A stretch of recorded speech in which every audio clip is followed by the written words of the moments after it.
You must understand, as one of the fundamental points of Buddhism, the idea of the world as being in flux. I gave you the Sanskrit word anitya as one of the characteristics of being, emphasized by the Buddha, along with anatman, the unreality of a permanent self, and dukkha, the sense of frustration. Dukkha really arises from a person's failure to accept the other two characteristics, lack of permanent self and change. You see, in Buddhism, the feeling that we have of an enduring organism, I meet you today and I see you, and then tomorrow I meet you again and you look pretty much as you looked yesterday, and so I consider that you're the same person. But you aren't. Not really. When I watch a whirlpool in a stream, here's the stream flowing along, and there's always a whirlpool, like the one at Niagara. But that whirlpool never really holds any water. The water is all the time rushing through it. In the same way, a university, the University of California, what is it? The students change at least every 4 years. The faculty changes at a somewhat slower rate. The building changes. They knock them down and put up new ones.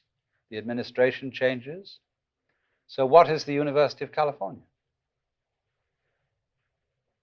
It's a pattern, a doing of a particular kind.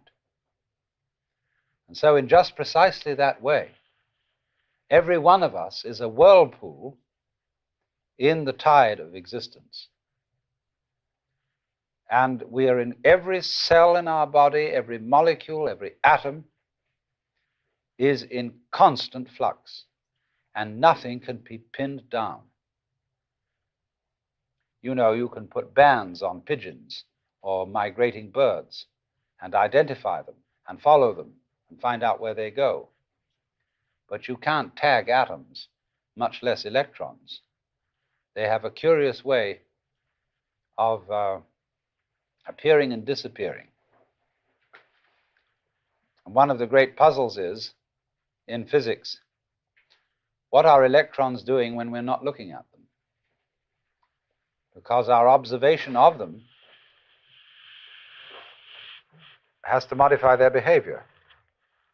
We can't see an electron without putting it in an experimental situation where our examination of it in some way changes it.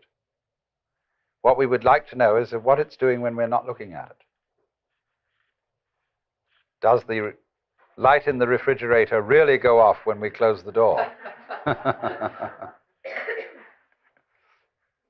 But this is fundamental, you see, to Buddhistic philosophy, the philosophy of change.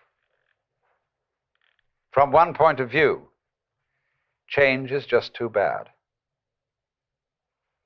Everything flows away. And there's a kind of sadness in that, a kind of nostalgia, and there may be even a rage. Go not gently into that good night, but rage, rage at the dying of the light. But there's something curious. There can be a very fundamental change in one's attitude to the question of the world as fading. On the one hand, resentment, and on the other, delight. If you resist change, of course you must to some extent.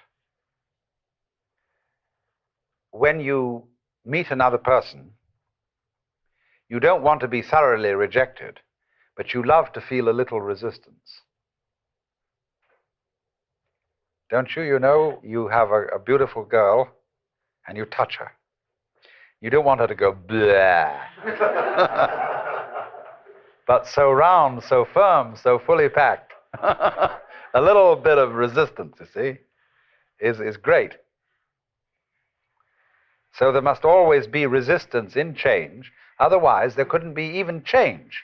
There'd just be the world would go, and that'd be the end of it. But because there's always some resistance to change, there is a wonderful manifestation of form. There is a dance of life. But the human mind, as distinct from most animal minds, is terribly aware of time. And so we think a great deal about the future, and we know that every visible form is going to disappear and be replaced by so-called others. Are these others, or are they the same forms returning? Of course, that's a great puzzle. Are next year's leaves that come from a tree going to be the same as this year's leaves? What do you mean by the same? They'll be the same shape, they'll have the same botanical characteristics, but you'll be able to pick up a shriveled leaf from last autumn and say, look at the difference. This is last year's leaf, this is this year's leaf. And in that sense, they're not the same. What happens when any great musician plays a certain piece of music? He plays it today, and then he plays it again tomorrow. Is it the same piece of music, or is it another? In the Pali language, they say, nacha so, nacha anno, which means not the same, and yet not another. So, in this way, the Buddhist is able to speak of reincarnation of beings without having to believe in some kind of soul entity that is reincarnated, some kind of Atman, some kind of fixed self, ego principle, soul principle that moves from one life to another. And this is as true in our lives as they go on now from moment to moment, as it would be true of our lives as they appear and reappear again over millions of years. It doesn't make the slightest difference, except that there are long intervals and short intervals, high vibrations and low vibrations. When you hear a high sound, high note in the musical scale, you can't see any holes in it. It's going too fast. And it sounds completely continuous. But when you get the lowest audible notes that one can hear on an organ, you feel the shaking. You feel the vibration. You hear that music going dun dun dun dun dun dun dun dun dun dun dun on and off. So in the same way, as we live now from day to day, we experience ourselves living at a high rate of vibration, and we appear to be continuous, although there is the rhythm of waking and sleeping. But the rhythm that runs from generation to generation and from life to life is much slower.